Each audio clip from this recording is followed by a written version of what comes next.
Hey, my name is Jay, and my stage name is DJ Jamaal. How did it all start for you? When did you start DJing? So I didn't start DJing until I was in my 30s. I wanted to do it when I was a teenager. Not really sure why I chose not to do it when I was young, but I knew I wanted to do it at 18 years old. But I actually didn't start until right after my 30s. Who is your biggest inspiration as a DJ? Or in life? So DJ Jazzy Jeff is one, world renowned. As far as locally in the Indianapolis area, there was DJ World, DJ Tech, DJ Paul Bunyan, DJ JF, just to name a few. Who do you have a lot of respect for as a DJ?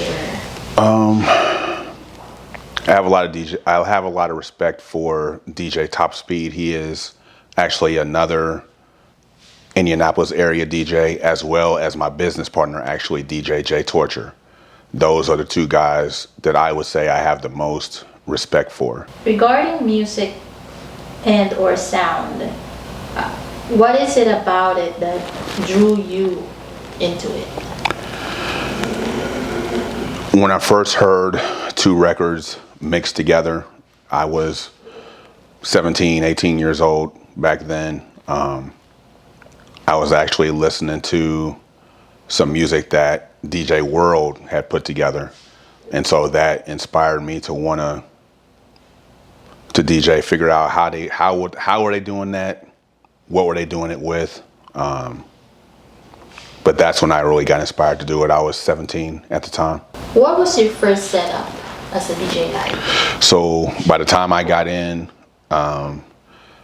what we call the DJ controller had kind of started to take off. Obviously, turntables have been around for a long time.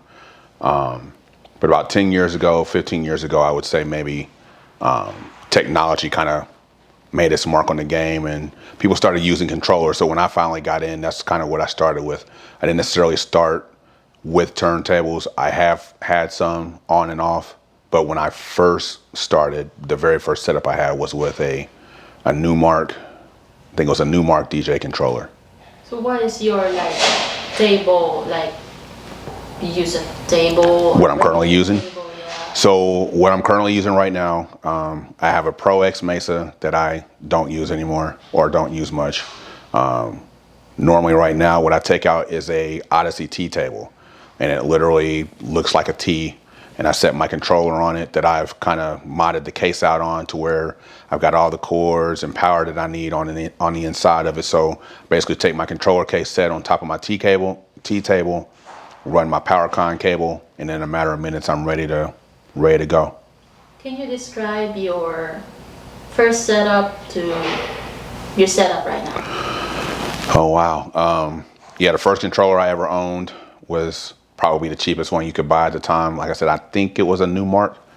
I think it was a Newmark brand back then. I've had so many controllers throughout time. Newmark, Pioneer, Rain.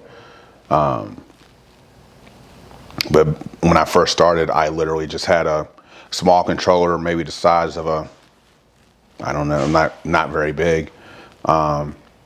Small speakers. I think they were 12-inch speakers at the time. They weren't the greatest, but once I decided I really wanted to do it, I kind of got in how I could at the time. And then obviously as I've made a little money here and there and learned different things and technology's gotten better, I've upgraded to different things. How and for what reasons has your setup evolved over the years, and what are currently some of the most important pieces of gear for you? Well, for one, I think, again, from turntable to controller, technology took a huge leap. And even from the time the controller started to now, technology again is kind of flipped on its head again. What I would say the most important piece of gear is for me is the external mixer.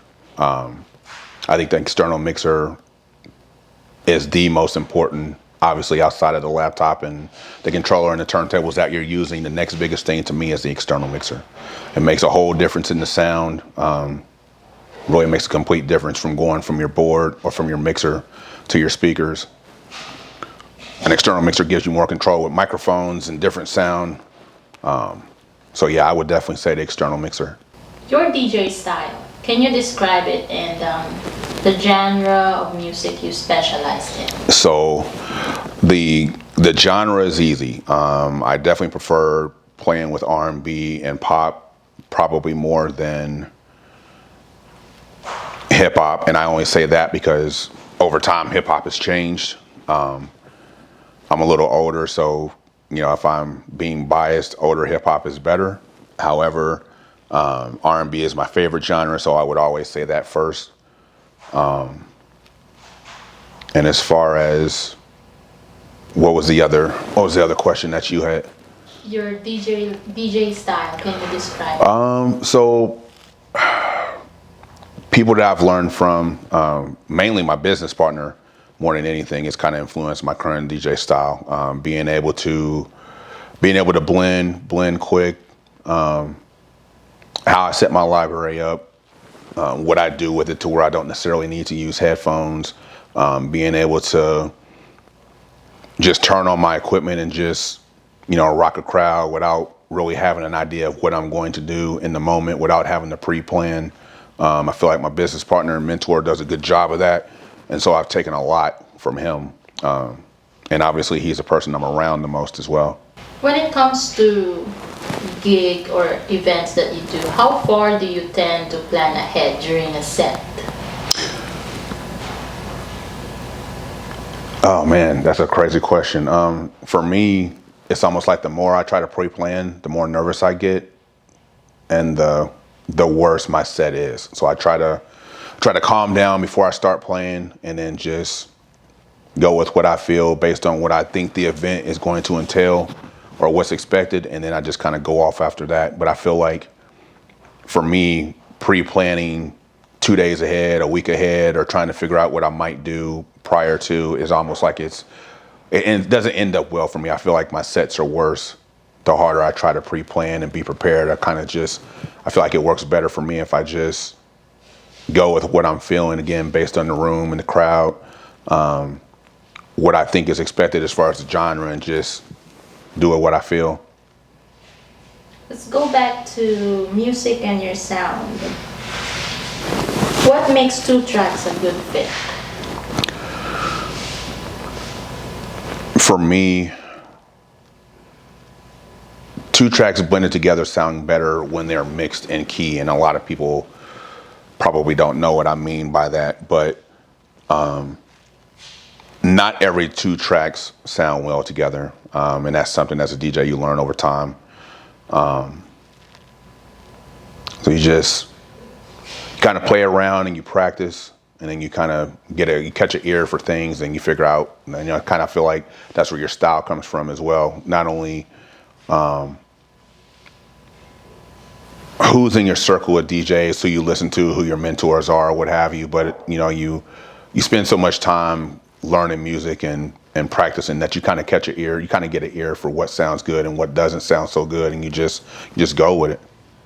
In deciding which track to play next, what are some of the considerations that you go to? The room, mainly. The crowd of people. Whether I have people on the dance floor or not.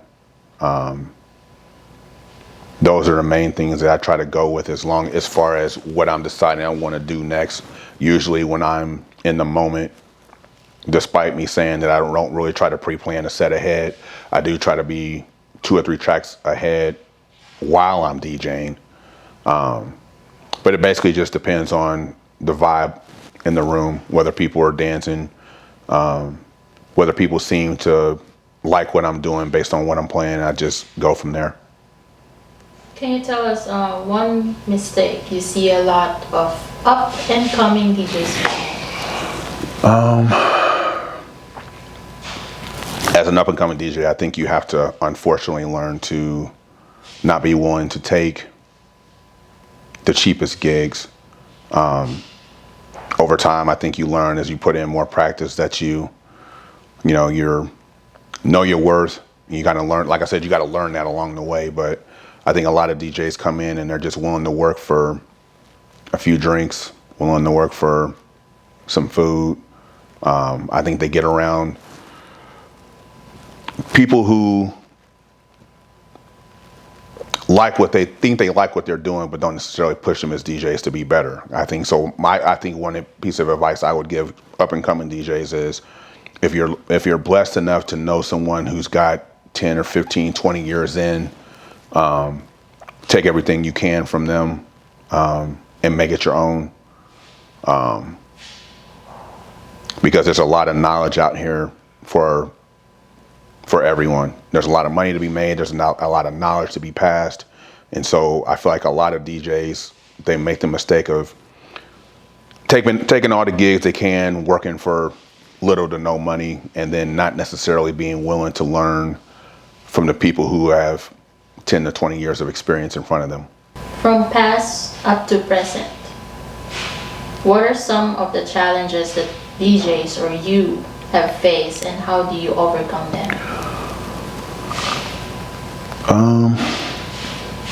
As a business owner, there are definitely challenges. I think that's one thing for me where, as my partner and I are trying to grow our business, trying to figure out, it's definitely a process, and sometimes that gets frustrating.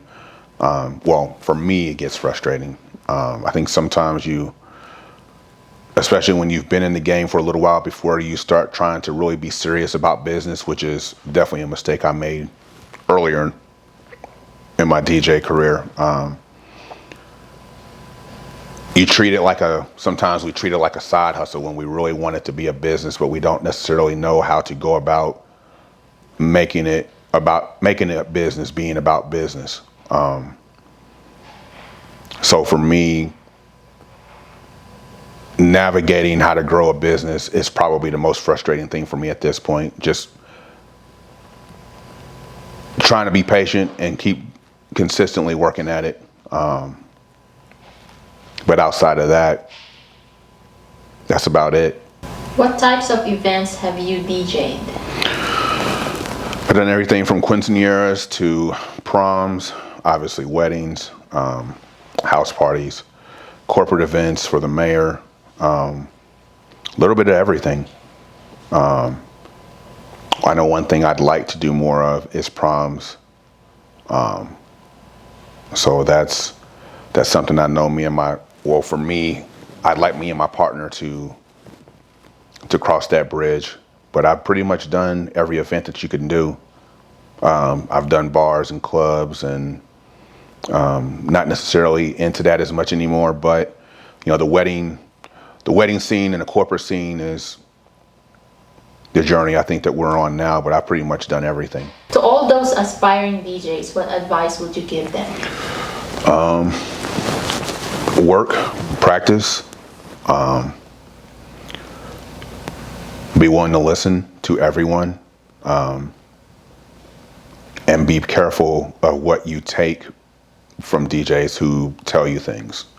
Unfortunately, I've learned that there are some DJs who don't necessarily want to pass knowledge on, and so you gotta be consistent, practice, listen. Find a mentor, find a group of DJs to involve yourself with who are going to push you to be better, who are going to teach you the importance of, again, not working for the lowest amount of money that you can just for the sake of DJing. That's not necessarily good for any of us. I think that being consistent is, like I said, for me is important. Understand that you're not going to get where you're going overnight. Understand that relationships are important. And, if you do those things, you'll get where you want to go if you really want to get there. Where do you see your DJ career in the next 3 to 5 years, and how do you envision contributing to that growth? So, for me, one of the things, consistency is big, as I said earlier. Discipline is also important. Consistently and constantly learning things as you try to get to a point where you build relationships and do good work.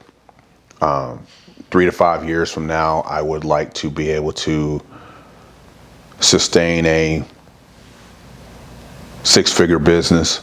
And I think as a DJ, as you get to a point where you realize you need to, or you would like to kind of do things different, and other things that are important to you when you start off aren't as important when you see how much money there is to be made as a DJ.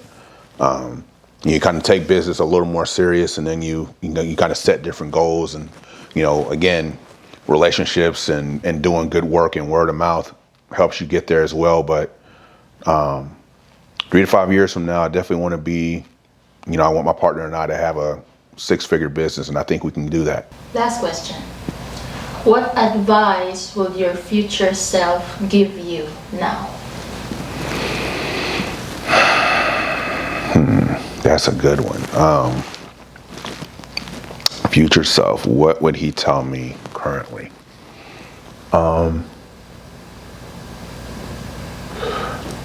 I think the biggest thing would be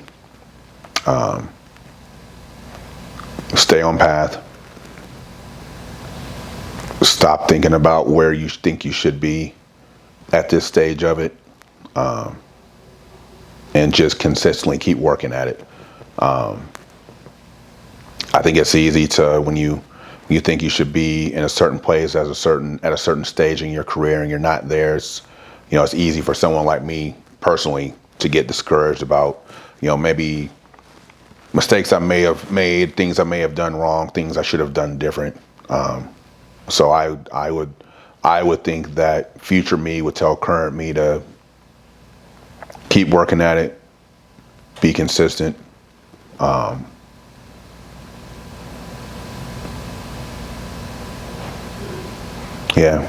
Keep doing what I'm doing and be consistent, and understand that it's again, sometimes even I need a reminder that it's not going to happen in your time frame. You just got to keep putting in the work. You got to keep building relationships. You have to keep making yourself marketable. And as long as I do those things, I'll get where I'm trying to go. Have any last word to say? I just hope that, as DJs, we get to a point where we are willing to pass to the younger DJs the things we learned, the things that we realized we shouldn't have done,